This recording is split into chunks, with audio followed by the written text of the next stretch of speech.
Is comparison that bad? Everyone loves to say comparison is the thief of joy, and yes, but also sometimes no. For the most part, like 90% of the time, yes, comparison is only gonna fuck you up in various different ways. For example, if you're comparing your wins to somebody else's wins and you're looking at yourself like, well, I don't have that, so my shit is invalid, like I'm not good enough, like I need to be better, da-da-da.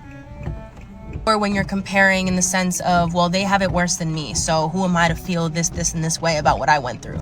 All you're doing is invalidating your trauma and not allowing your body to process and feel, and not allowing your body, your mind, your inner child to feel like they're allowed to feel that way about what they've been through. Your trauma is valid no matter what. However, I do think comparison can help in one area, and that's gratitude. Growing up, my mother used to always tell us, well, they have it worse than you. There's other kids who have it worse than you. So who are you to complain? You shouldn't complain, da-da-da-da. And while, yes, she wasn't validating my feelings, and it made it so that I grew up repressing my feelings, never validating my own feelings, never allowing myself to actually feel any type of way. But it also humbled me, because I would also start to feel some type of way and be ungrateful for the things I do have and always want more and say everything that I have isn't enough. You know, I don't have this, it's not enough. I don't do this, it's not enough. So then she would do her, like, other kids have it worse. Other kids don't have anything at all. Other kids don't even have enough to eat. They don't even have a home. They don't even have a family. They don't have the opportunity to go to school. They don't even have clean water. And in those cases, that's what humbled me. That's when I think comparison actually can have a positive effect, because it can remind you that you have so much more to be grateful for than you realize. It reminds you of your abundance. It reminds you of how far you've come.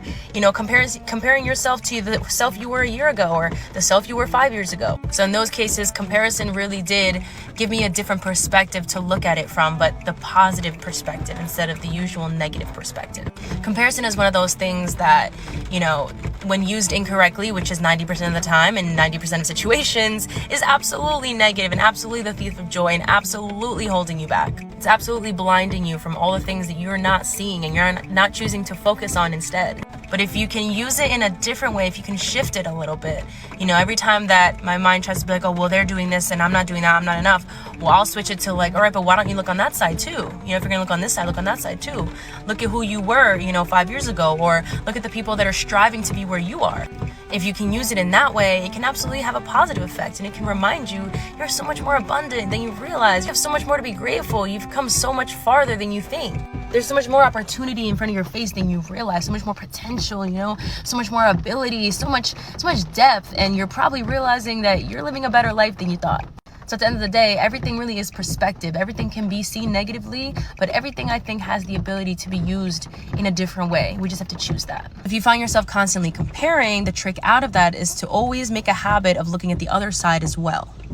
And of course, follow me for more.